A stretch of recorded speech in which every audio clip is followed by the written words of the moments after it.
All right. So we're live. We're live, guys. It worked. Everything worked. Only took a week to get it right. Where lost my guests. Where'd you guys go? Let's see here. So what's up, you guys? Coach David here with Metro Jiu Jitsu. So we're live. I'm adding people in here. Well, Coach Alvarez. We got Coach Alvarez back. Coach, how we doing today? I'm doing great. Doing Ah, great. sweet. And we got Professor Muhammad. There we go. All right, you guys. So we're live here on YouTube, Facebook, Instagram, and Coach Alvarez. I know your Tuesdays are pretty packed. I appreciate you taking time to to be on with us and kind of talk shop a little bit.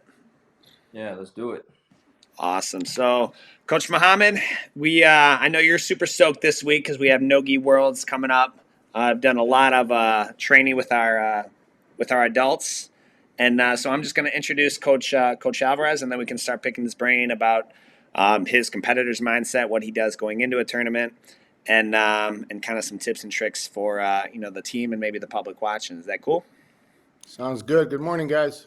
Morning. So, all right. So those who don't know, Coach Alvarez, he's quite literally a BJJ hero, legend. I mean, he's been in the game for decades, a multiple-time world champion, both in the gi and in no gi. And Coach Alvarez, when did you start training? I know we were talking pre-show, but when did you actually start training jiu-jitsu?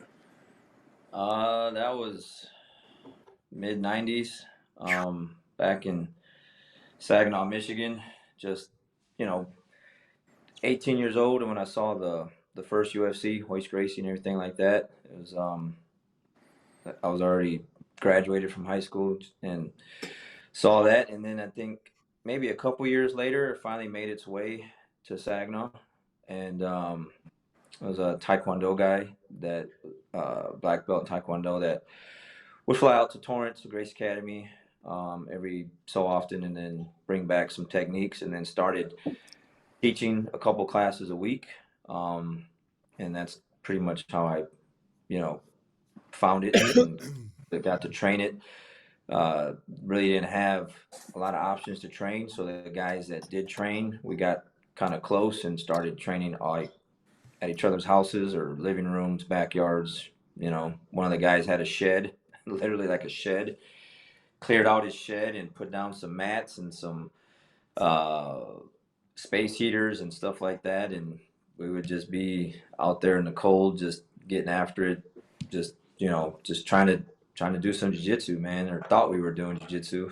It sounds like you had, I'm guessing puzzle mats. You had puzzle mats going on. I think he had like some foam and some tarp, and I don't know. He just Oh, made a space, man, and it wasn't that big, but it was good enough for us to go in there and mess around and stuff like that. So I mean, it was a hook. It was just a hook. It was just like it's just like you're just fiending to just get some jujitsu, man. So we would just wherever, however, would just find a way to just get some training in. And like I said, it was probably pretty ugly if I was to look back at it now. Probably wasn't the prettiest jujitsu, but it was to us, it was like the greatest thing ever. So we would just find a way to do it. And so yeah, I would say uh, mid '90s, but it wasn't until I came to Texas in 2001 where I was able to really get dedicated to it and have an actual jiu-jitsu school with no other martial arts but Brazilian jiu-jitsu, mm, a jiu-jitsu coach. He was a brown belt at the time, shortly got his black belt afterwards. But it was just jiu-jitsu, and he was a Carlos Machado black belt. And so Carlos Machado was like 30, 40 minutes away. So then I would drive out there to go and train under the master himself. Like at that time, like Carlos, the Machado brothers were like a big thing. yeah, They were of actually course. the first people. The first Brazilians that I trained under was John Machado, because the Taekwondo guy in Saginaw, he would bring the Machado brothers, a few of them, to Saginaw Mm. to do seminars. So that's how I got to meet them. And then when I moved to Texas, Carlos was here and I was under one of his brown belts, and then sooner became a black belt. And then I trained a lot with Carlos. and his guys out in Dallas at his academy. I would drive out there almost every Saturday to go and train. Um, and did all his workshops and stuff like that. A lot of his old DVDs, I'm in his DVDs where I'm like either off to the side taking notes, or I'm actually being his partner that he's drilling the technique on to show everyone. So, Oh wow. yeah, yeah. So it's yeah, that's when it really started to get going for me, because it was just jujitsu, and I had jujitsu like a coach, a jujitsu coach, and just so then that was like, okay, now I'm committed, like I'm training every week, got specific days that I'm training. I'm not having to, ask guys, you want to meet here, meet there, can you train this week? Can you train? I mean, I had a schedule now. I had committed days that I was going, and then I was off to the races after that. So yeah. So when was your first tournament? Why did you do your first tournament? And like, what was it like? Was it something that you wanted to do? Was it something that your coaches recommended or pushed? Like, how did your first tournament start back then, and what happened from that point? Like, was that when it triggered you as being knowing that you're a competitor, or did it take a little bit of time? Um. Well, I'll take it a little bit before that. I was when I first started at my um coach's uh academy, I think it was Carlos Machado always had um tournaments. Not always, but he had like 2 or 3 tournaments a year. And I remember driving out there because I heard that he had a tournament in Dallas. So I remember being in the stands and watching these guys compete. Well, I wrestled in high school in Saginaw, so I was familiar with that. We had we wrestled and we had meets every week. So when sitting in the bleachers watching these guys, I was like, I belong out there. Like that's where I should be. Mm. That's what I should be doing. Putting this much work into this thing, like I should be out there competing. So when I came here and I started with my coach down here, Orlando Waugh, he was I was still a white belt, but I got my blue belt like in 6 months because I had all that backyard grappling, shed grappling, living room grappling, wrestling experience. So it didn't take me very long to get my blue belt down here. So right when I got my blue belt, I think I did one tournament as a white belt. Yeah, I did one tournament as a white belt because I didn't have much time as being a white belt down here. And then when I got my blue belt, I was like, whatever tournament comes this way in Texas, I'm gonna go and do it. And that was just kind of the mindset. Like I just wanted to test my belt.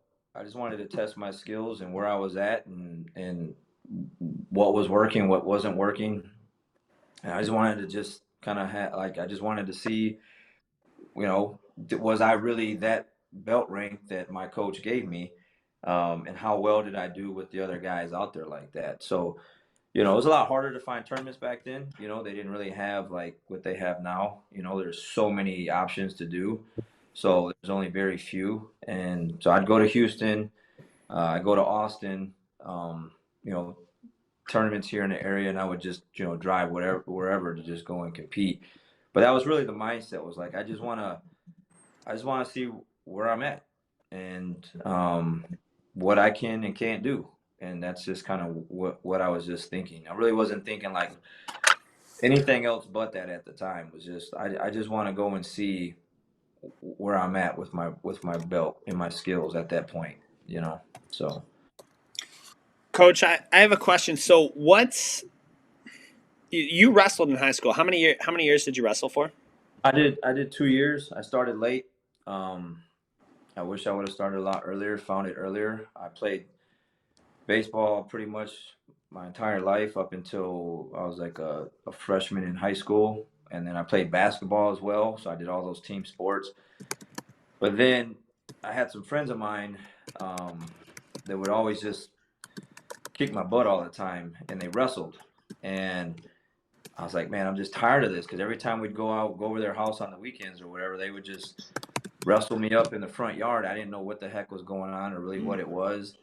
So I just literally walked into the wrestling room one day and was like, "Hey, how do you join? How do you do this? Like, how do I get signed up?" And they're just like, "You just try out. Like, just come on in and try it out." And I just fell in love with it right away because it was more of a one-on-one versus a team sport kind of thing. And so, um, uh, I did pretty good my first year. I didn't start until I was, I think, a junior, I think. And I got most improved wrestler of the year that year. And then went to a wrestling camp, like a Dan Gable wrestling camp in the summer. That's dope. So yeah, so I got into it like real deep.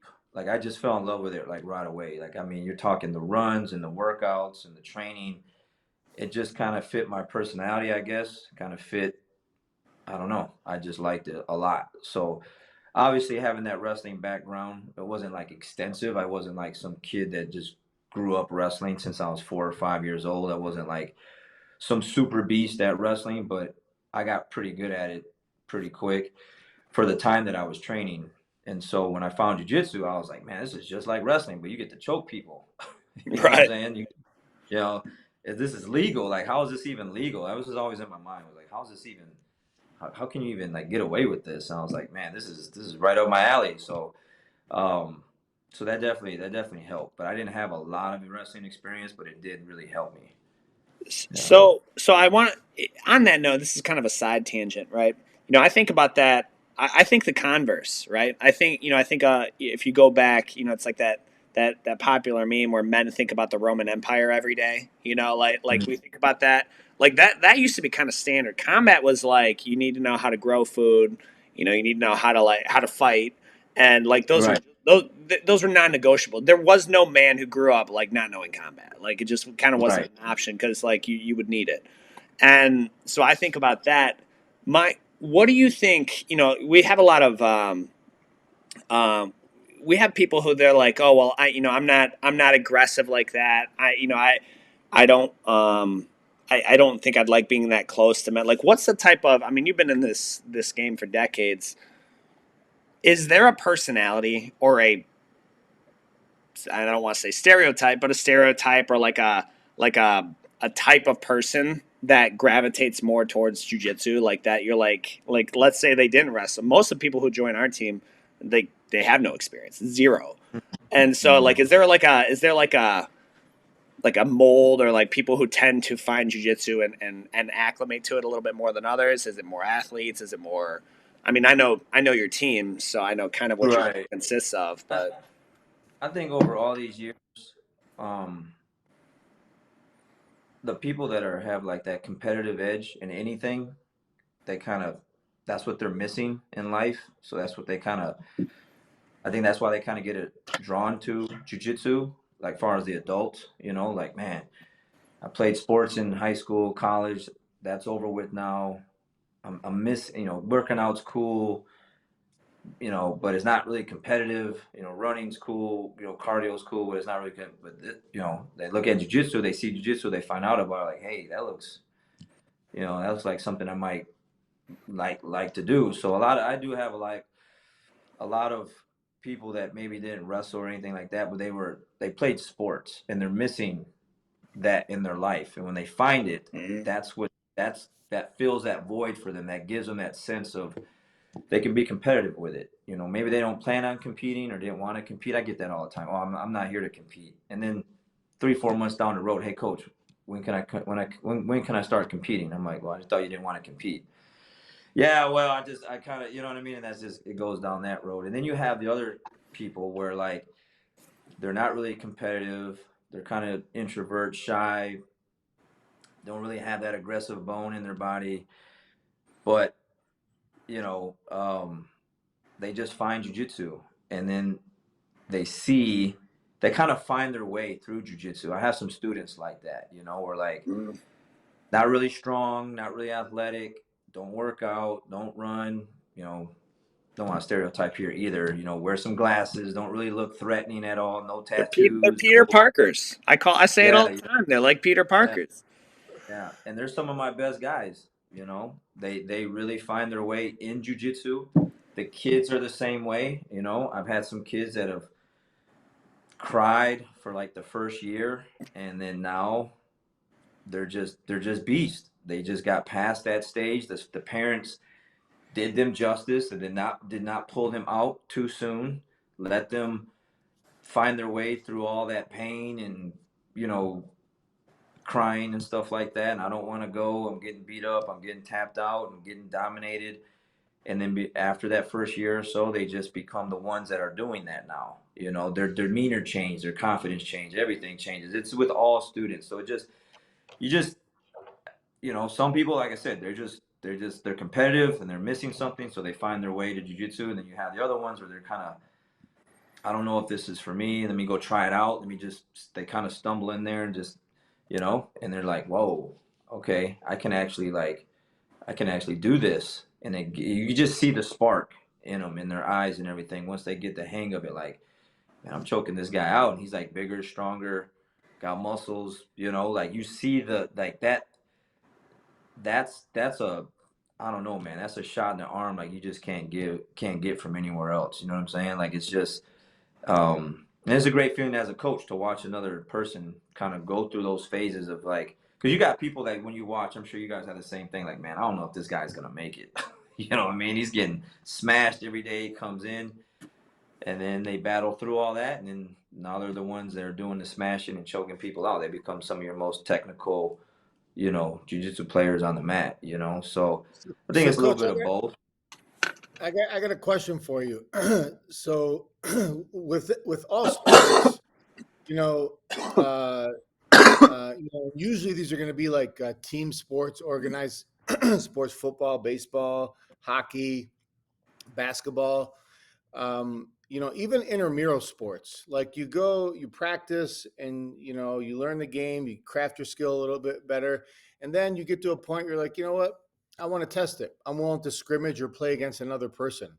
And I know at like the probably the 3 to 6 month mark, sometimes as early as three, you have people who start jujitsu, and like you said, they feel like it works, and they want to say, okay, maybe I'll try a tournament. You know, Mhm. um, and because they see the effectiveness and it's real time. When you're sparring, you're doing matches. Like in a training session, uh, it's like a real fight. It's Right. 100% go. So, in your opinion, from your experience, after the 3 to 6 month mark, the people who are afraid to try it, and we're talking about like the ones who might not have played sports in high school, or the ones that maybe start in their late 20s, early 30s, that don't have like a competitive mindset. They might not know they have it, maybe in business or maybe in their career, like they're competitive, and they like to compete, debate, and they like to win. What do you think holds the average Joe back from actually getting out there? Maybe outside of it being uh, like a basketball game or football game, because you have 10, 12 players, 5 to 11 players on the team that you're kind of working as a unit. Obviously everybody has to do their job. In jiu-jitsu, you're on your own. But outside of that, what do you think that holds people back from saying, I am going to test it, this is out of my realm, out of my domain, to compete? I think a lot of it has to do with they just don't think they're any good. I'm sure you guys have the same problem where like you see students and like, man, they're getting pretty good. Like you're like, wow, like they're really getting a hold of this thing. They're really making some you know, they're really progressing in this thing. But in their mind, they don't think they are because maybe they're comparing themselves with other teammates or someone that's really really good or one of your top people in the school. So I think a lot of that has to do with it where like they compare themselves to someone else and they don't see they don't see the growth in themselves, and so they don't think that they're going to go out and do good because maybe they're not doing that good in the academy with certain people. um, and so I think that kind of holds them back as well. uh, at least that's from my experience. What I get is is that. Like, I have some students that are really good, like really good. And like me and the other coaches are like, man, you see so and so like did this or did that or tapped so and so or whatever, and like, man, they should really compete. They should try and get out there and just kind of test themselves and see what. And then when you ask them about it, like, oh, I just don't think that's for me, or I don't think I'm ready to do that. And I'm like, but you just you're not. They're not on the outside looking in and seeing, like, watching themselves roll. Like they just can't see how good they really are. And then us as coaches, we got to try and talk them into, like, or not talk them into it, but like explain to them how good they really are and what, you know, like, to go out there and do that, So, because after a while, like I said, I tell this to my students all the time, like, jujitsu is the only thing I've ever seen where, like, all you do is scrimmage. Like, for some people, like, no other sport in their life, if they played a sport, you had to go out and play the game. Like, every weekend, you had a game, every week, or multiple games: softball, baseball, basketball, soccer, volleyball, pick something. You had to, like, you practice during the week, and then you had a game on the weekend. And in jiu-jitsu, they just practice and then don't want to go play the game. Like that, it's still, I still struggle with that as a coach, like how some people don't really want to go play the actual game, because you're just in your comfort zone. Um, there's really no lights on you. There's really no one really watching you. You're kind of on your own little thing, but there's really no growth there. I mean, well, there's growth, but it's minimal growth compared to, like, if you step out of that comfort zone and go compete, the amount of growth that you will have is just ridiculous. And that's what I always found when I competed. It just magnified what I did, what I'm doing good at, and it magnified what I'm not doing good at, like where the holes are at. So I was able to fix those a lot faster than the guys that didn't compete, you know and I got a lot better, a lot faster, because those individuals just never wanted to step out the comfort zone and compete. So, it's all of that together. Coach, So, so on that topic, right, or on that same point, I'm gonna feed a good question here.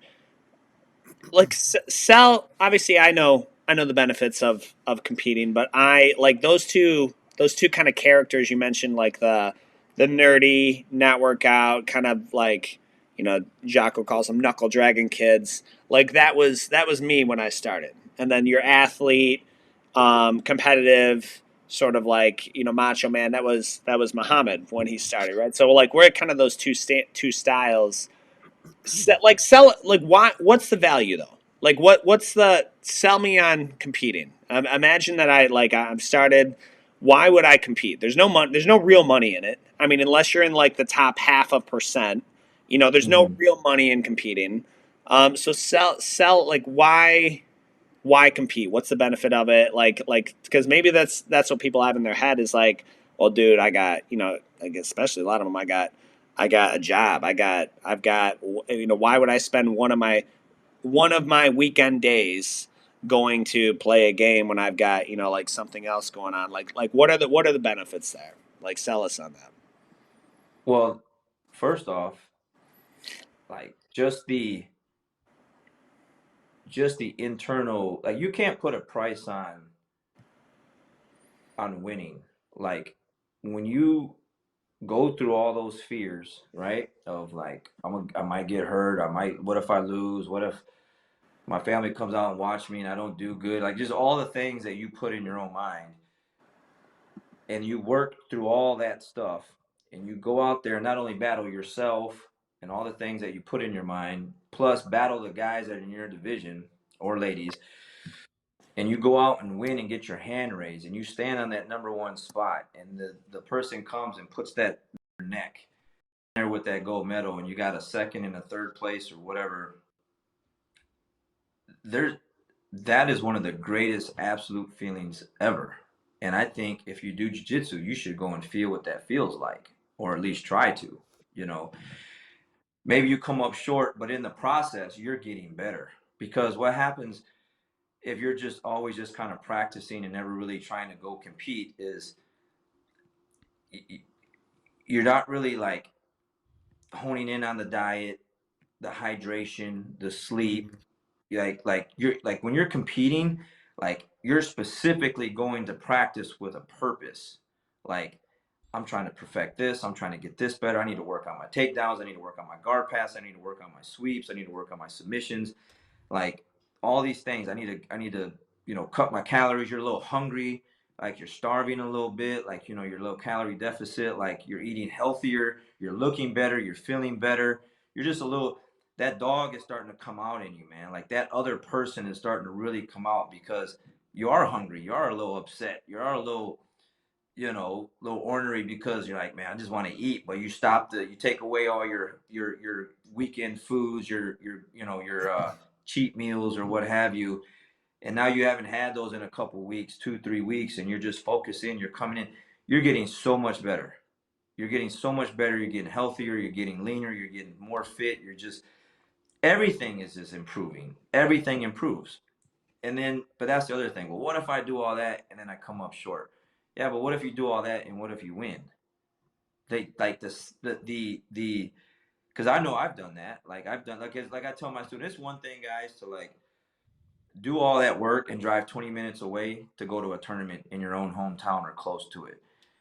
Try doing all that work and having all that stuff in your mind and having to get on a plane and go to Japan, Portugal, Abu Dhabi, Australia, Brazil, like, and then like, what if I do all that stuff, get on this plane, pay all this money, fly there. When you land, you get off the plane, you smell all the coffee and the treats and the desserts and the whatever their food is that they have, and you have to walk right past it and just you're hungry, go weigh yourself, realize that you're overweight because of the plane ride or whatever, 9 hours, and now you got to put on a sauna suit and go run.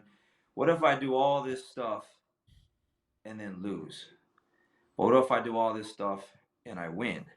You know, and so I've been on both sides of that, where I have done all that, flew all over the world and lost. That's a long plane ride home. That sucks. It's a very long 9, 10, 12 hour flight home. It sucked, but there's a lot of self-reflection on that. Like there's a lot of things that, need to be worked on, obviously. And then you got the other side of that where it's like, well, I've won. And it's like the greatest, like, plane ride back to the United States. Either way, I'm better because of it. Whether I win or I lose, I'm better because of the amount of work, the amount of change that had to happen to get prepared for that. Now I got people that don't make no changes. There's no extra cardio, there's no extra workouts. They're coming to class the same. Well, yeah, there's not really much growth in that, right? Because they didn't really change no habits. But for the ones that do, I just think that feeling that you get of accomplishment, you just can't put a price on that. Like no one can give you that. Your wife can't give that to you. Your husband can't give that to you. Like a friend, a family member, like when you go in and put that kind of work in and you face your own demons and fears and your thoughts and things of whatever, and the other people in your division and you come out on top, it just makes you a stronger person. It really, really, really does. And it gives you that taste for more. Like, oh, I want some more of this. I want to know, like, what else can I do? How much further can I go? And then you have the other side of that, like, well, if I lose, that's a bad taste in your mouth. Doesn't taste too good. You're kind of beating yourself up a little bit. And you have two reactions to that, or two options. You can quit, never try it again, or you can be like, you know what? Yeah, I was pretty close or whatever. Like I want to figure this out. I want to figure out, go to my coaches, see what I did wrong, see what I did right, and I want to go and try that again and go and see how much closer can I get on the next one. You know what I'm saying? Because that was my mindset. Like I didn't know what I was really doing back then. There was no flow grappling, YouTube, Instagram. We didn't have resources like that, right? Like we just didn't have that kind of stuff. So I would just drive places and just let's just go see what happens, man. Let's just go see what's going on. And I had good days and I had bad days. Either way, I was better. I was better because of it. Like no doubt. Coach, Like I my was Coach Alvarez. I was talking to somebody the other day. I ran into a guy that we grew up with, and I didn't know this at the time. Very humble guy. He owns a company that's worth like 60 to $100 million. Public information. I didn't know that when I talked to him. I'd run him into a couple times. He'd ask me about jujitsu, and we're not talking about millions, like multi-million-dollar company. And I was talking to he'd ask me about jujitsu and how you doing. I didn't know what he did, and I would have never guessed by it. By talking to him that he's worth like he has this big company, he's worth like so much money.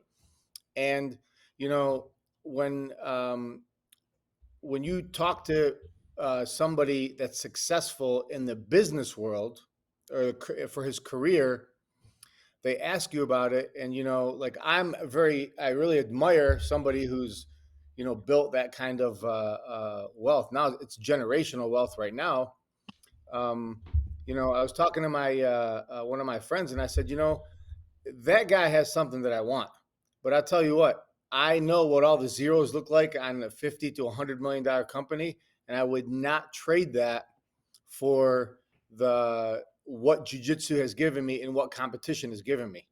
Like, Mm-hmm. even if I could use $100 million to dedicate my entire life to training, competing, taking care of my body, all that stuff, there's no, I don't even have to think about it.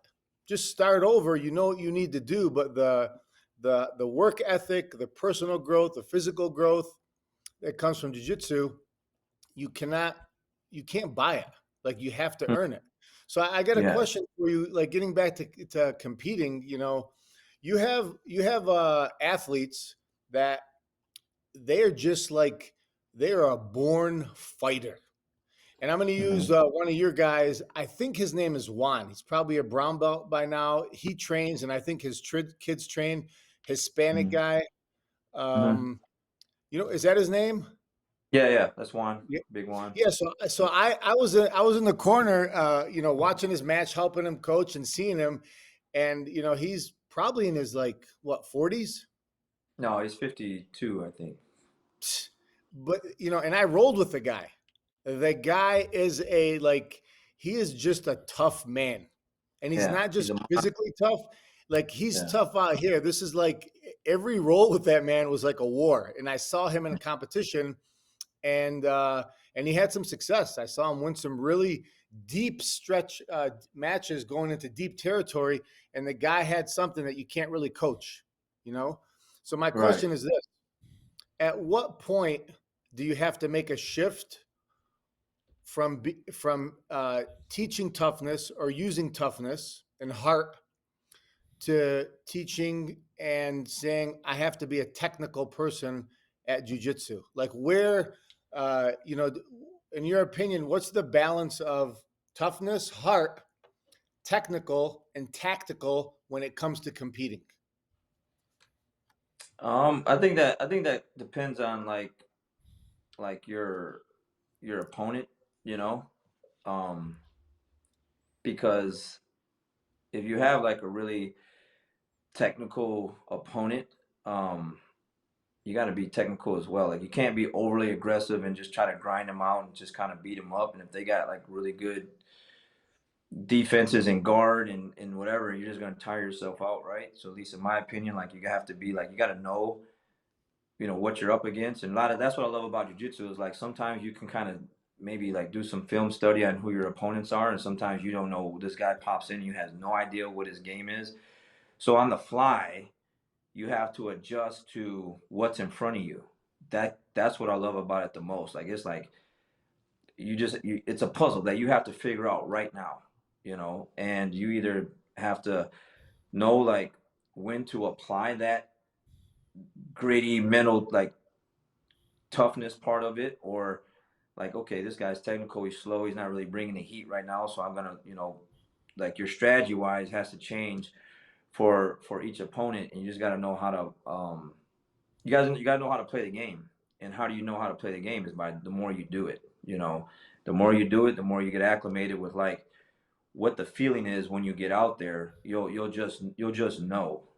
So there's a time to be technical and methodical, and there's a time where like, man, it's go time. This is it. Minute left, 30 seconds left. I gotta grind this person out, and I gotta get this dub because I gotta show the ref, that I'm trying to win, or I have an opportunity right here to take it home and finish. So let's finish it. So I think it really depends on who you're up against.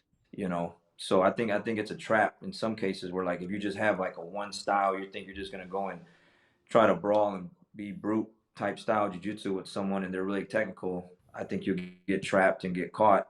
So you got to know when to apply that and when not to apply that type of aggression. You know, I feel like my style is a really aggressive style. I'm not really like a slow, methodical jiu-jitsu guy, but I can bring it up and down whenever I need to, depending on what I'm feeling out there. You know, I mean, I got some guys that try to, you know, they try to bully you out there. You know, they try to, you know, they're real rough. You know, they're trying to just kind of impose their will on you. So you kind of have to, okay, that's how we're playing today. Then let's get after it like that. Then you got those other ones where like, you know, they're trying to draw you into their game, their world, kind of so to speak. So you have to know how to adjust to that. Where like not get caught in that either. So I think you have to have a really good feel for, um, you know, understanding who your opponents are. You know, I think that really helps. Coach, we have a lot of people who they end up in our comment section and they say jiu-jitsu is not applicable on the street. Sport jiu-jitsu is not a street fight, and so it's not going to fly. What's your reaction?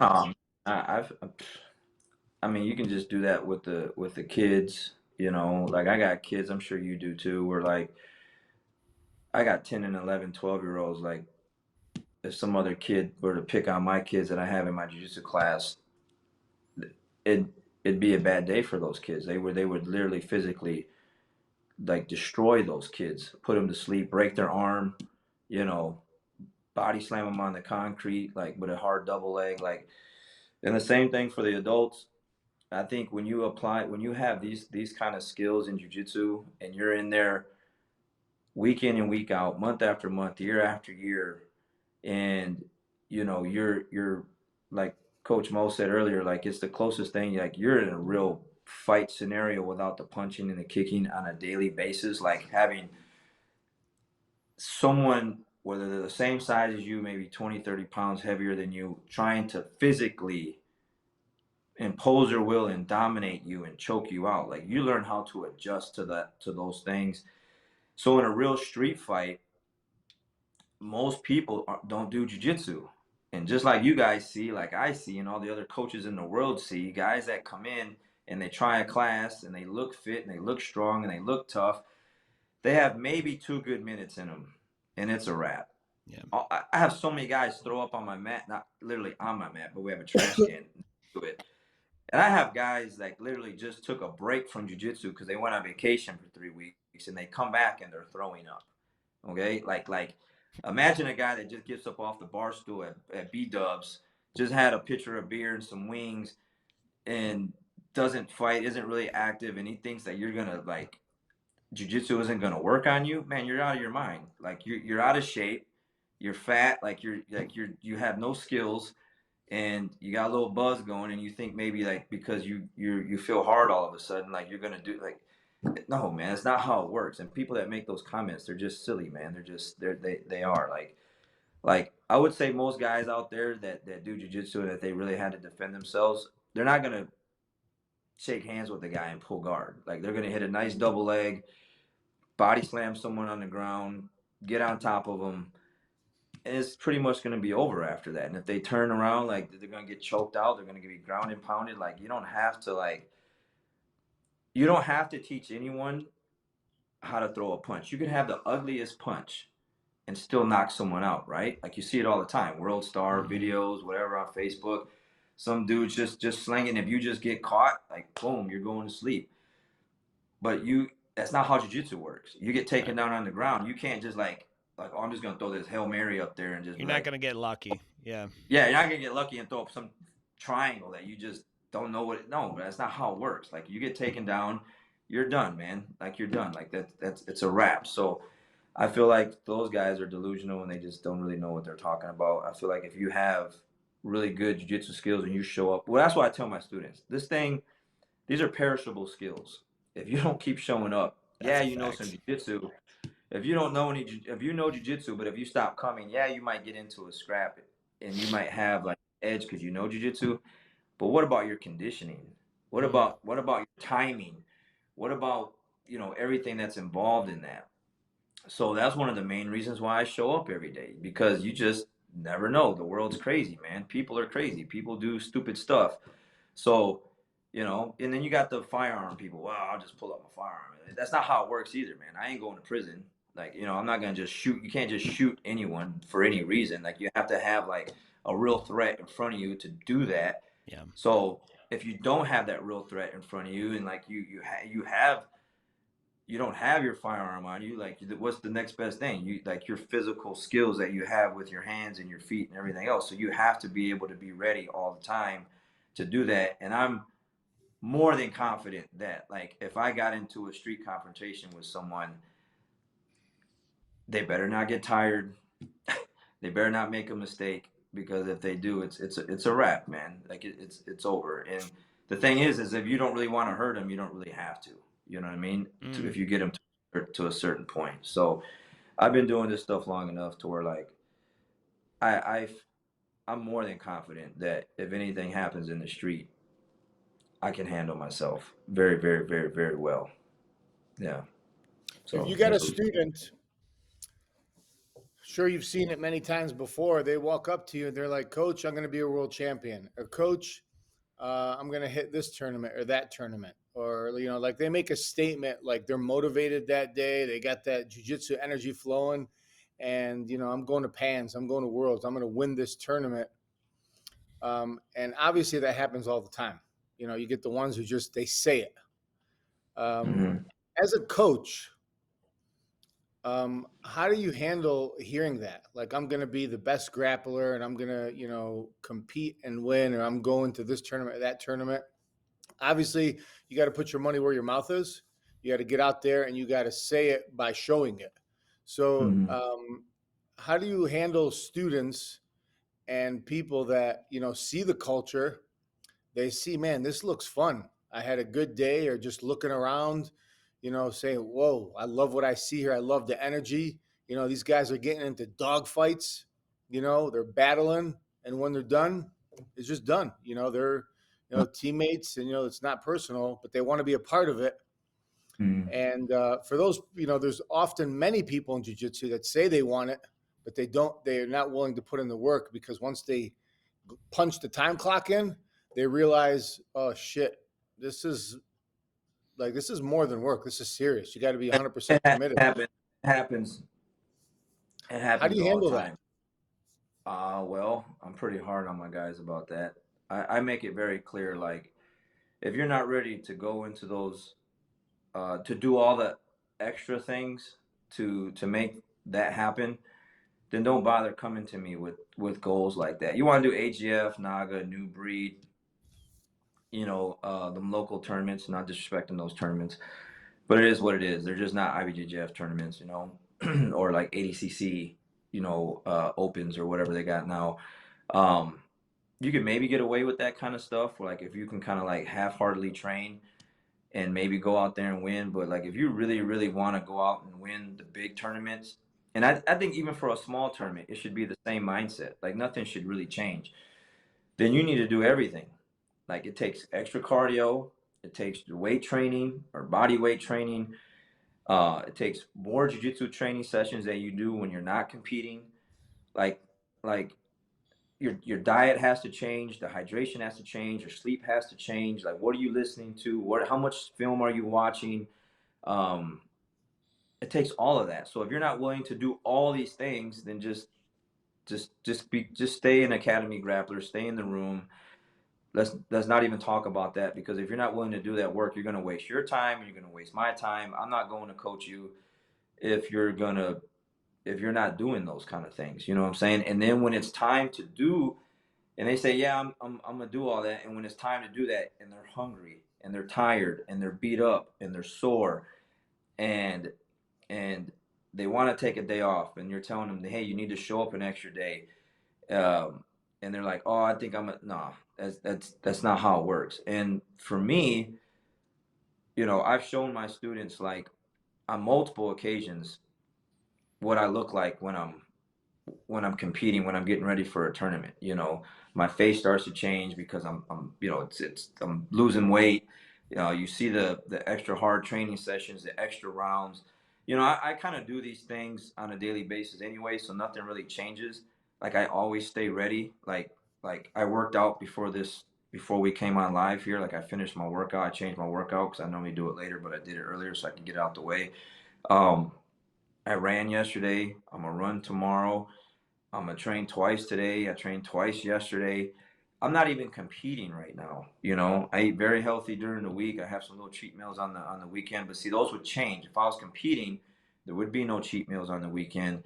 The training sessions would be harder. The runs would be a little harder. The lifts would be a little more intense. Like everything starts to ramp up. And I have students or people in the past, they just want to train and compete, and that's not where you got to do more. Because I'm like, what if the guy is just as good as you, but he's running and he's working out? Well, he's got the edge, right? Like he's got the edge. What if he's cutting to a weight class, to your weight class, but then you're not, you don't want to cut weight and you just want to stay at your own weight. Like, and now when you meet this guy, he's actually 10 or 15 pounds heavier than you, and he's stronger than you. Like all of that stuff adds up and makes a huge difference. So if you're not ready to do all these things, then just stay in your lane and just don't don't do that. And I did that when I worked at General Motors. So I would work 8, 9, 10 hours a day.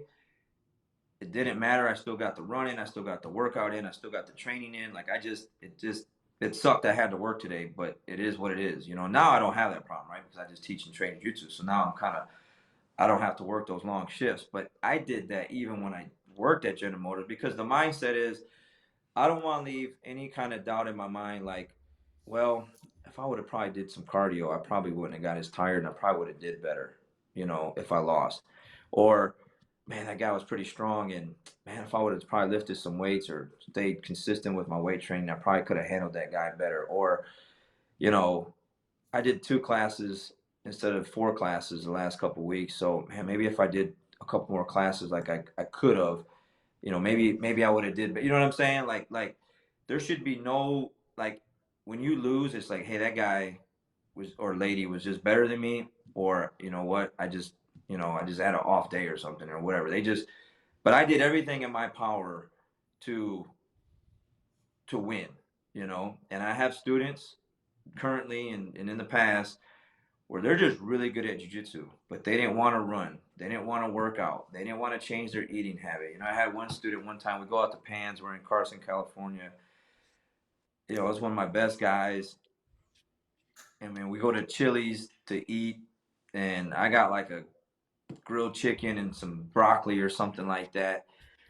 And this dude is eating the free nacho chips, tortilla chips that they give you. Yeah, the chips and salsa. And I'm like, bro, what are you doing? Like, you're competing in a couple of days. Like, why are you like? It's just grease. Like, it's a basket of grease. Like, you just ate a basket of grease. Like, what's the mindset behind that? Oh, coach, I'm gonna be all right. No, you're not gonna be all right. Like you don't put stuff like that in your body. Like, you did all this work, and now we're here, and we're like a day or two away from like stepping on the mat, and you're just gonna eat like 2 baskets of like grease. You know what I'm saying? Like, that's the difference between me and like other people. Like, what is wrong with you? Like, where's the common sense in that? Like what like, you don't deserve to win. If you win, you're lucky. If you lose, like, you deserve to lose because like you don't eat stuff like that. You don't do stuff like that at the very end. I had another student one time, me and Danielle and someone else, I'm gonna say any names, but we always take our scales, and I always take a brand new scale with me. I've thrown out hundreds of scales. I'll go get a new scale because I don't want I wanted to make sure that everything is good. So we pack everything, hit the luggage, we get to the hotel room, we get out, unpack everything, pull out the scale. Danielle goes in the bathroom. She checks her weight. She's a little over. I go in the bathroom, check my weight. She's a little over. The other person goes in the bathroom, checks their weight, and they come out and they sit on the edge of the bed and they go like this. And me and Danielle just kind of look, and we're looking at that person, and we're like, how much are you over? Because they're obviously over because of their body expression and the way they did that. And they were like, I'm 3 pounds over. And their comment after that was, what am I gonna do? And me and Danielle just kind of look at each other and we're just like, you gotta go running, fool. Like, what are you talking about? Like, but my While you're lacing up your shoes to go run, like yes, it looks like you're yes. joining us. Yes, like what are you talking about? Like it's not gonna just magically come off. Like you can't just like, oh God, please, like can you just take these 3 pounds off me because I gotta compete tomorrow? And like it's not Yeah. how it works. Bro. You gotta do the work. Like that's part of what this is, and they just didn't want to do it. That bothered them. Like that. I mean, I can't. I'll give you 2 examples. Me and Danielle, we go to Portugal. We're going for the Europeans and we land and it's kind of late, it's getting dark and it's kind of wet and rainy and it's windy and we check our weight. Of course, we're over. We got sauna suits. We're putting everything on. We're layering up. Got hoodies on. Hit the pavement. Don't know where we're at. Take off running. We know we got about 30 minutes of road work to put in to kind of bring the weight back down from the plane ride and everything over. It's just part of what we do. I went to Ireland a couple years ago by myself. No one else was with me. Same situation. It's December. It's cold. It's wet. It's raining out. I have no idea where I'm at. I check the weight. Of course, I'm overweight. Layer up. Just take off running. Like I'm hungry. I'm starving. I really didn't have anything to eat on the plane. Like little bites of protein bars, little sips of water.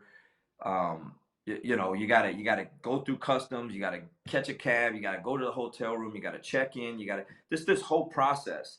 Like it's a process, man. And like once you sign up, like man, you're in it all the way into the end. There is no like at the end, like, oh well, like the guy that ate the chips and salsa, or the person like is overweight and just doesn't want to do the run. Like you're gonna see it all the way through. That's what I'm saying. So back to your thing is like, hey, what do you have a student that wants to win worlds, wants to win pans, wants to win that? Hey, these are all the things that it's gonna have to be done to do that. Are you willing to do that? Are you willing to sacrifice some? I had another student. This one kills me. I'm like, you want to go win Master Worlds, okay? Great, let's go win Master Worlds.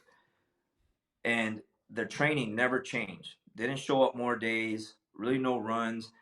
I'm like, hey, you should probably come and train at night because there's more people your size to come and train at night, like more higher level people. Like this is gonna be good work for you. Yeah, but that's when me and my family watch TV or we have dinner, and I'm like, bro, like you have dinner and watch TV like every day of the year with these people. Like you can't just tell them, hey, look, I set a goal, a big goal. It's in Vegas. Like for the next couple weeks, we're gonna miss out a couple days of family time together, a couple days of sitting at the table, or a couple of days of Netflix watching, TV shows. I'm gonna be at the academy putting in some work because I made this big goal to set to go and win, and I'm gonna have to sacrifice some family time. And their thing was, hey, coach, I'm not sacrificing any of my family time. And I'm like, okay, well, don't expect to win. And that's exactly what happened. They didn't win. They didn't get the desired goal because they're not willing to put in the extra work.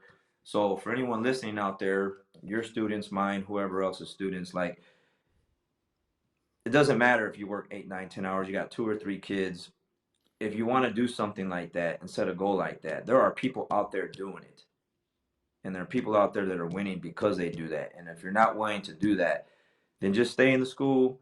Don't talk to your coaches about competing. Don't waste their time. Don't waste your time because it's just a waste of time. Like it's frustrating. So I've been down that path. I know what it takes. And if you're not willing to do what it takes, then cool. Just stay in your lane. Don't compete. I think it comes down to like the reality, knowing what the competition's doing. Like when I first Mhm. started doing federations, there were guys off the boat handing their passports to the frickin' ref for their ID, and like fairly confident they spoke no English. And Mhm. like they must have trained. Like that's all they did. Like that's all they did. They would train like they didn't like that's just all they did. They're from Rio, they're from Brazil, they're from wherever, and they're coming to Chicago. And this is just Chicago. Like when I first started Mhm. doing those, it's not even the worlds, right, or pans or whatever. And they're like, and so like when your 3 days of training seems like a pastime compared to those guys who are doing 2 a days, or they Mhm. and then again they've now purple and up, they've been doing it since they were children. Like it's a realization. It's not unlike the guys who say, oh, I just, I'm a scrapper. I'll beat jiu-jitsu in a street fight. It's kind of like, well, I'm going to train hard my 3 days, dude. It's like these guys they're training 3 times as much as you. They're training Mhm. 3 times as much in a week. We've got They're Colin, who's going to Nogi Worlds, we have the Spark app. He logged his 400th class this year, like last Mhm. week. I don't even know like how many classes what week are we in? We still got like right. 10 weeks left in the year. So you got 42, that's 10 classes a week almost, Mhm.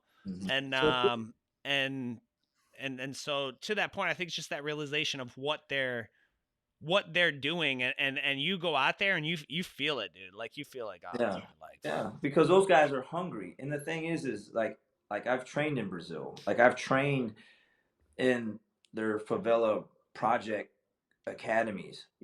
Like I've been to these places, like places where Coach Bruno took us like an hour or so away from the beach, and you go and you get out, and you're like, there's just no way there's a school here. I mean, there's just no way there's an academy.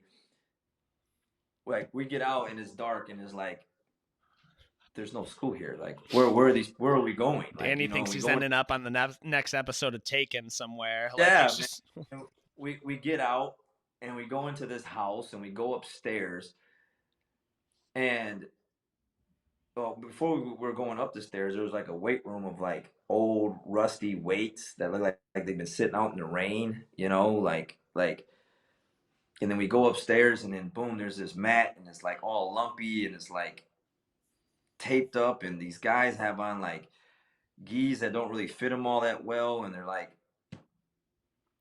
yeah, man, it's just they're hungry. Like they're using that to get their way out, and then you're in your nice comfort home, got all your amenities to you, and everything is great, and like you're not struggling whatsoever. And you think you're gonna go to Master Worlds or to Worlds or Pans or anything and go and beat a guy like that? Like, yeah, right, man. Like when I saw that, I was like, okay, yeah, we need to take it up a notch. We need to y'all need to be hungry. You need to be like be ready to take on someone that is flying in from Brazil because this is what their livelihood depends on. yeah. Whether you lose or not, for the Americans, you're gonna go back to work on Monday. It's all good. Yeah, you're gonna go out These to dinner people, that night. That's right. yeah, you're Yeah. gonna go out. These people get their visas and stuff. Like are only like live like this is how they're gonna make it, man. Like this is it.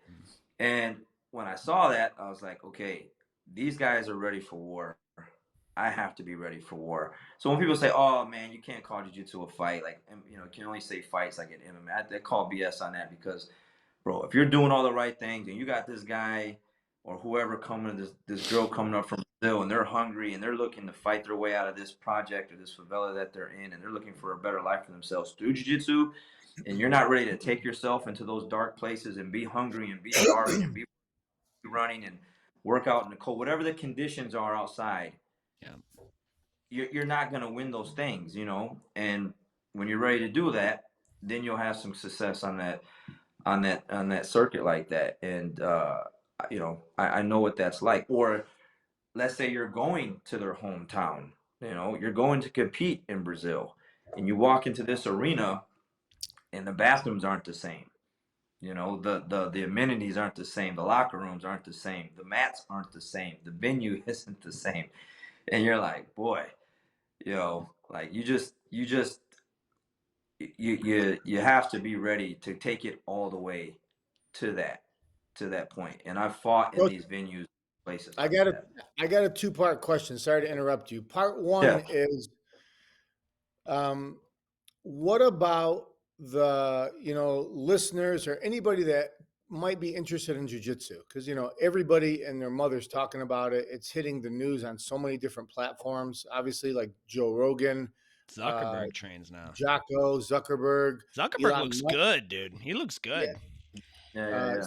so what do you have to say? We're talking about competition, and this sounds very intimidating to the amount of commitment that you have to have compete.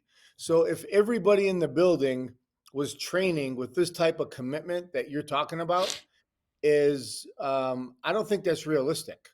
So we are talking about what it takes to win. So the question is um, well, talk to us about when it's okay or where the line can be drawn for someone who trains like 3 days a week and says, "Hey, I'm going to jump in." Like, talk to us about how that's just going to affect them, and maybe they don't have the time, or let's say they don't want to take the 3 days away. But you know what? Everybody in the school is competing, and they want to jump in. So, talk to us about them, and are they being lazy by not committing like you're talking about, like changing the diet, going for the runs, lifting the Yeah. weight? Like, where do they stand? And part two of the question is, after 4 or 5 years, if you're training full time, Mhm. you get very close to a lot of people, even above your rank, because then it becomes Mhm. a lot about timing. You've been exposed Mhm. to a lot of the techniques, and you went from being tapped out like again and again and again to not only are you you're getting tapped out less, but you're getting closer, and now you're making real matches out of it. You become a good training partner. So what happens to them is they say, well, I feel like I'm doing way better against my coach or against the top guys. So they become less coachable, because Mhm. if I can tap out this guy or that guy, or my instructor didn't tap me out, I must be doing something good. So I don't necessarily need a coach. So can you just give us your insight on the guy 3 days a week who wants to jump in? And what do you say to those guys that have caught up to a lot of people in the school and they're not easy to deal with, but because they know the physical skill level has, they've closed the gap significantly, they all of a sudden become less coachable, and they think in order for me to learn from somebody, I got to tap them out again and again and again, like I was when I was a white belt. Because I know you've seen it, and you have a lot of guys that have moved up the ranks technically, Yeah, competitively, yeah. very very quickly. Yeah, so the first part, I honestly feel like I said, I don't care if you have 2 kids, 3 kids, and you want to do AGF or new breed. You should do your due diligence to be prepared. You should watch extra film. Maybe you can only do 3 days a week of jujitsu, okay? But what about the runs? It takes you like 30 minutes. Like you can find time to like make your cardio a little better, you know? You don't need a gym membership. Like I do a lot of body weight squats and push-ups and burpees and ab exercises. Like, can you make your conditioning a little bit better, your strength a little bit better? You know what I mean? Because jiu-jitsu is a lot of push-pull. You got a pull-up bar. Can you do some pull-ups? I mean, I just got done doing pull-ups before we started this thing, and I did today was some squats and dips and pull-ups and ab work. Again, I'm not even competing. I'm not even competing right now. I'm just making sure that my body is ready for what I'm getting ready to put it through on the mat. You know, um, I already had my yogurt with the protein and the bananas and the blueberries in it after the workout. I had my MCT powder, my coffee, and my collagen and my whey protein in my coffee this morning, and I had my water with beetroot powder, aminos, glutamine, uh, creatine, and my hydration Jocko pack. I'm not even competing right now. I'm just getting my body ready for the day. Like, can you do those simple things? And if you just do those things, you're gonna have success. If you think you're gonna get away with just average training and just average diet and average like hydration, and you're going to sleep late because you're watching TV or on your phone, like, man, good luck. Good luck. Like, the best of luck to you. I mean, maybe you pull out some wins here and there, but I don't really find that as a blueprint for success. Um, and I kind of like you just I don't know. You just don't want to see people like that succeed anyways, because they're gonna think they can keep getting away with it. You know what I mean? So like I want people like to go all in on it, regardless of what your circumstances are. You can find ways to improve all those other areas, and if you do those things, your mental confidence goes up. Like, hey, I'm doing more than I normally am. Like, I'm giving myself a shot at least to go out here to this local Mm. tournament to go out and win. Just, and if you're not willing to, like, you deserve to lose. You deserve to lose. You deserve to feel sad. You deserve everything that comes to you because you didn't do anything extra to go out and win. Like you deserve to sit there like underneath the bleachers and cry, man. Like get out of here with that stuff, man. Like just try a little harder, okay? Try a little harder. And then for the other guy that is thinking he's the stuff, then you just always put the other guys that are better than him on them, and they let them take care of that. You know what I mean? I got guys think they're coming up and they're working their way through the guys, and it's like, hey, go get him. You know what I mean? Go put him back in his place. You know, every now and then I got to do stuff like that, just to put people back in their place. I mean, it is what it is. Like hey, I have every school, every academy has the guys, the reinforcers. Is it, you know what I mean? It's just you. Hey man, go put that guy back in his place and give him some humble pie a little bit because he needs a big piece, you know. So that's pretty much how I take care of that, you know, as far as those guys go, you know. So Coach, so on that, it was definitely a couple weeks ago. I had to get put down. Man, Matthew's calling himself out. Is this your guy, Matthew Hines, Coach? He says yo, that yeah. he's like, that was definitely me a couple weeks ago. Hey, well, we weren't talking about you, but he came out. Yeah. So I gotta. All right, so I think, and one thing I love that Bruno says a lot, Coach Bruno, and I just want to like make this again so that we can kind of split it and make a reel out of it later. My biggest takeaway from competition is everything you're saying, right? Mm-hmm. Life is a competition. Mm-hmm. When it comes down to like, there's only one first place. There's two thirds place, which is dumb, but there's only one third place, right? Or only one first place, and it's the person who is the most prepared and performs the best on that day and did the work leading up to it. It's, you know, all things equal, if they all did the same thing, then it's fine. It's whoever performed better that day. But if all things are not equal and your jiu-jitsu is the same, and so like we've said it, strong jiu-jitsu beats weak jiu-jitsu. Mm-hmm. Strong grappler equal skill beats weak grappler equal skill. I mean, like, and anyone who hasn't felt that, you're talking about the guy who dropped 20 pounds to make your weight. That's a different. You might as well have got bumped up, dog. It's the same thing. And so I was talking to a guy last night. He's doing AGF. He's like, I just want to see what I can do, and I think that's great. That's our gig, right? Is getting average Joes to compete. But it's more so than that, and that's the main takeaway I personally got from competition was someone who wasn't really a natural competitor, but like, dude, after you do all of that, after you're talking about feeling hungry and cutting weight, dude, I've got pictures of me in Dallas. Like I don't look good. I don't look healthy, and like Jabril's like.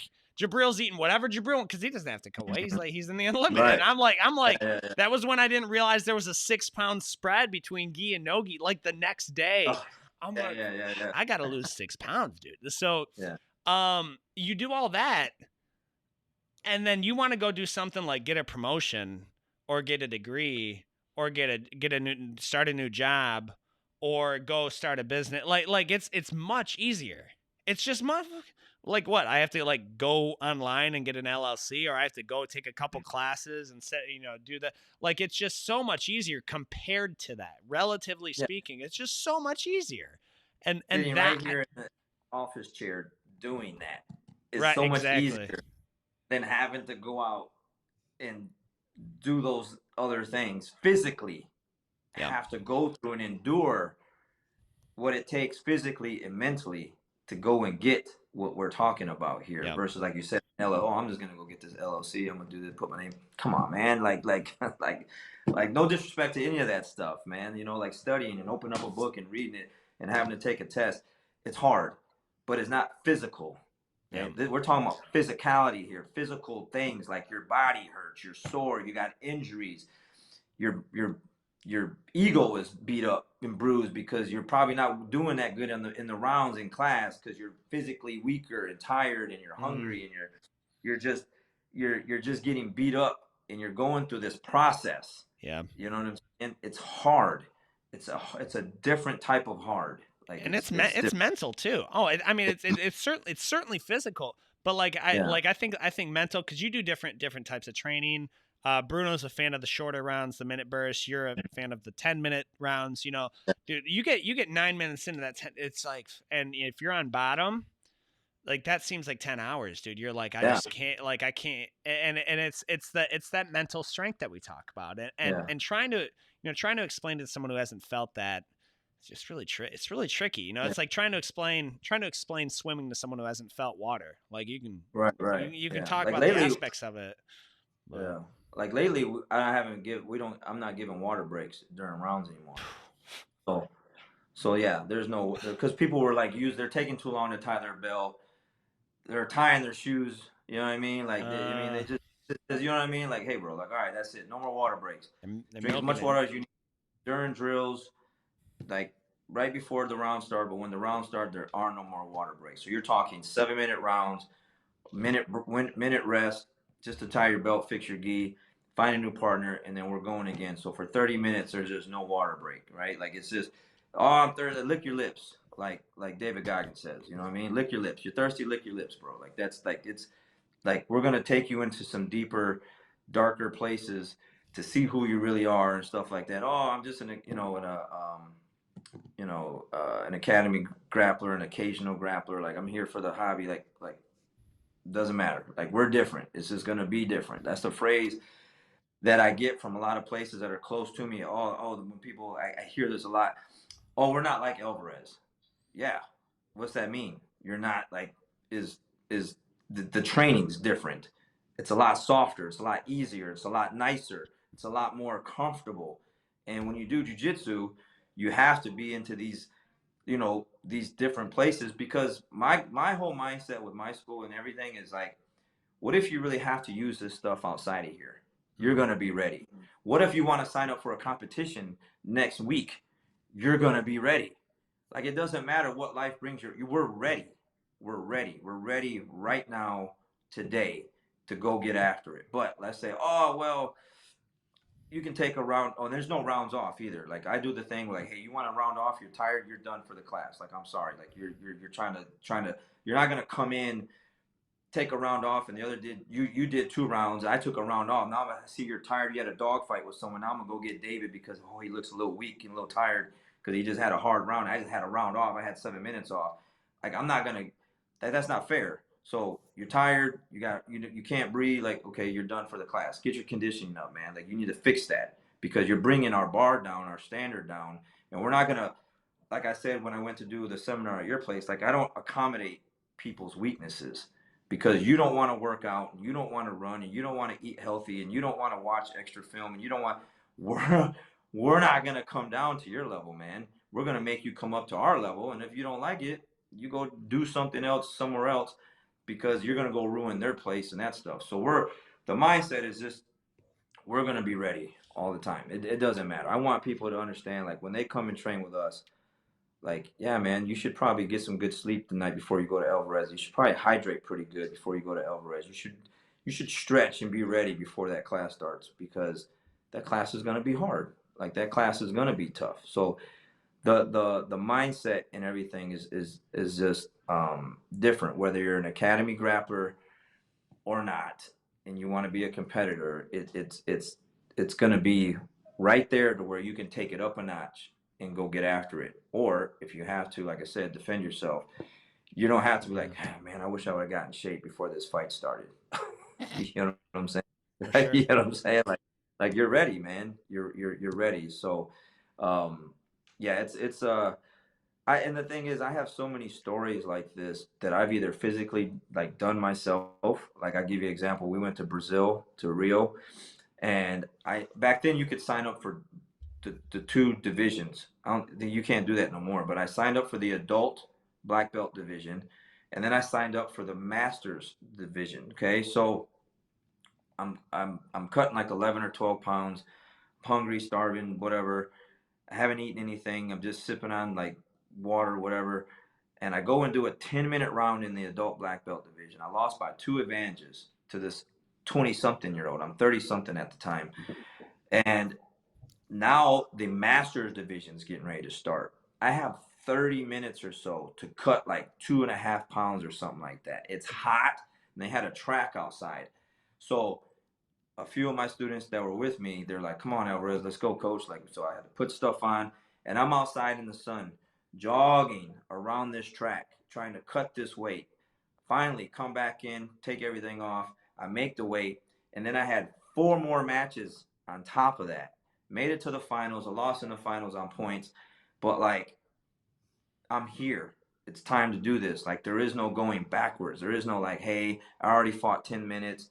I already kind of like did something down here. I should settle and be happy with that. I had to go through and finish what I said I was going to do because I have people looking at me. My students are right there. Like, they're like, oh, I didn't want them to see, like, all of that stuff matters. You know what I mean? So like, I'm ready to take it wherever it needs to be taken to get what I need to go get. And I guess that's kind of like the whole moral of this conversation is like, if you want to be a competitor, you need to do whatever it takes within your power to like do the extra things to go get after it, man. If you really want to win, you know. I mean, some people, I'm sure you guys have some guys like that. I know I have. You can have some guys that are just super skilled, super talented. They're just gifted. They just were just like blessed with jiu-jitsu skills, and they don't really have to do a lot of things, man. Because they can just mop people up on the mat without even really trying all that hard.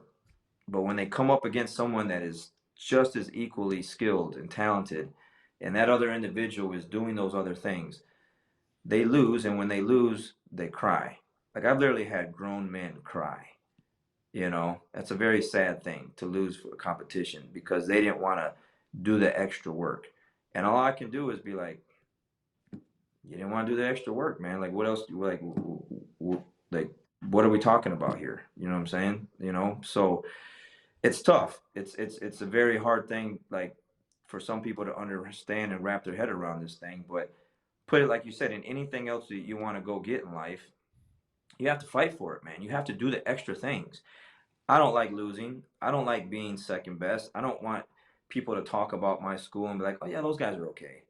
I mean, yeah, they're you know, yeah, they got some good guys over there. Like, yeah, their training's okay. Yeah, their coach is okay. You know, no. Like, I didn't quit my job at General Motors to just be okay. You know what I'm saying? Like, no, that's not. So that's why I went and did all the things that I've done and competed where I've competed at, and you know, because no one can ever say that. No one can say those things about me, and they can't say those things about my school. Yeah, I don't have a lot of guys out there competing right now like I would like, but that doesn't mean our room isn't tough. You know, that doesn't mean that when you walk into our place, like, you're not gonna have a hard time in there. You know what I mean? So that's just kind of one of the things that's just what our school is. It's just what we are. You know what it is. You know, so it takes those extra things. That's what this conversation is about. You know, for anyone thinks that they can just get away with some half-hearted effort, you know, like I said, man, it's like, good luck to you on that. You know, I mean, if you get it, great, but you know, it really wasn't earned. And I think you feel better when you do all those things. The self gratification, like, just that feeling is like, man, I did it. Like, I did it. Like, I sacrificed so much. I put my body through so much. I fought through so many things. Still did it. Like, you know what I'm saying? Like Yeah. that right there gives you tremendous strength going forward in anything else, because you're like, if I can do this, man, what else can I do? You see what I'm Yeah, saying? So I agree. Yeah, I agree with that. It's a confidence boost, and even it's the self respect, aspect of it too. Mhm. And like, if Right, I'm right. I'm totally cool, or as cool as one could be, if a guy's just got better jujitsu than me. Hmm. If I threw my A game at him and I felt good, and like Hmm. he beat me. That's a lot different than like I had nothing left to give and there was 2 minutes left. Like that's it's a self respect issue a little bit too Right. of how you want to go into it. And I think that's, yeah, there is a difference of you earning the win, and Hmm. earning the win for sure. Yeah, But yeah. Coach Muhammad, you got anything? I know we're a little bit over. We try to keep these to 60 minutes, but we had some good combos going. You have anything else to add or ask? No, your insight and experience is helpful to us as coaches. I know it's helpful to the community. We love bouncing ideas off you and making sure that, we're not just up to date, but, growing our academy as competitors and with members. I mean, you're a resource to us. I know all the other people out there. You're definitely a resource to them. And, I appreciate you being on, and I hope that we get to see you soon. So we appreciate you having you, and look forward to seeing you. Yeah, let me share this before I let you guys go. This is what our job is as coaches, and is one of the reasons why I was like with Coach Bruno.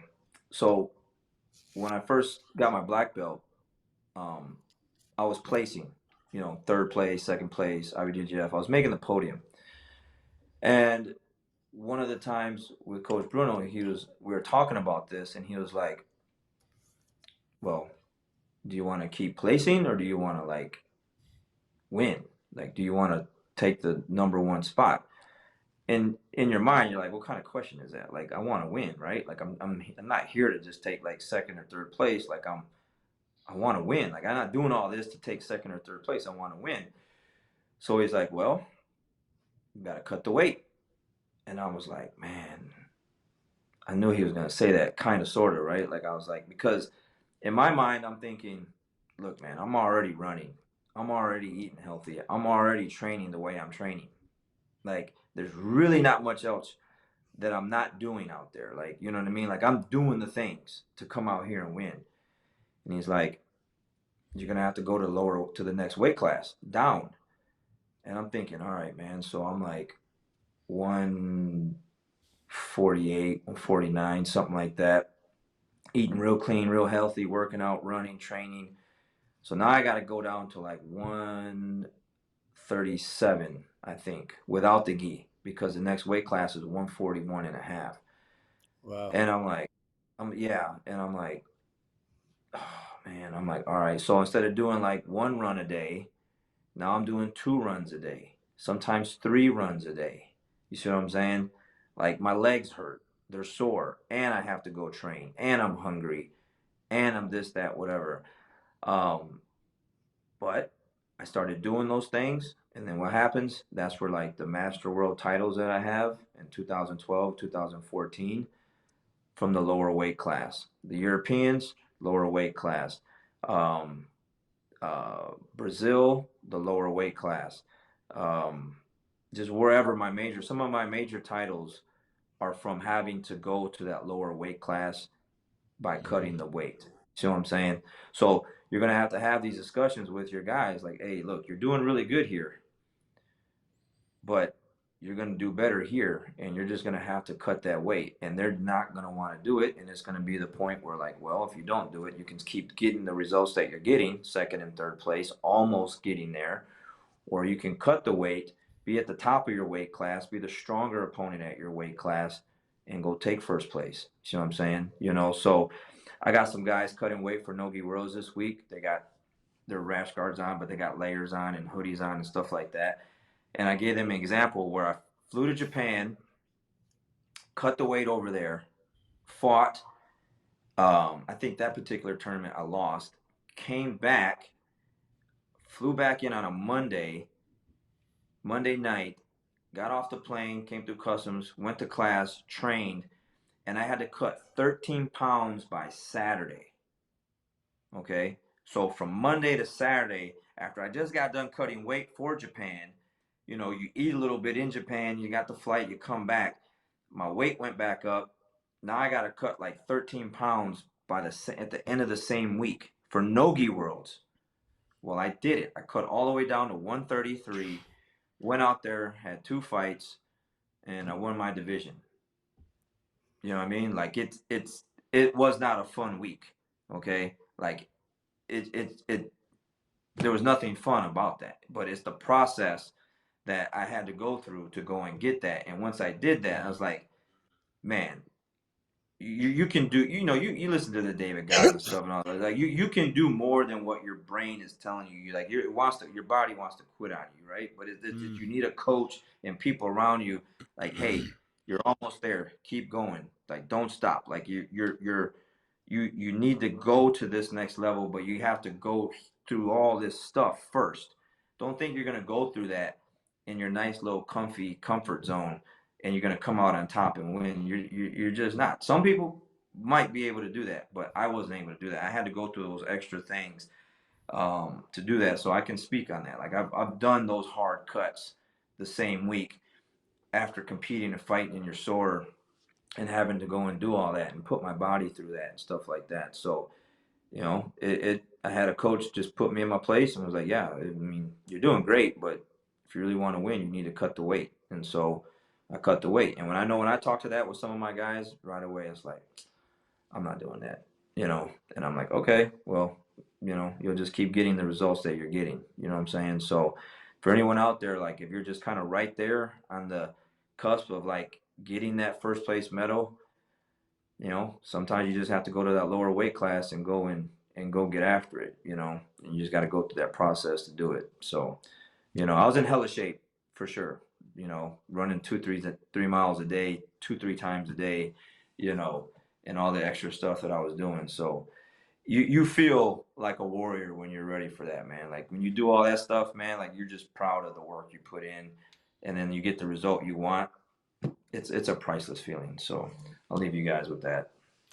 Appreciate that, Coach. Yeah. I appreciate you, Coach. So, yeah, we'll see.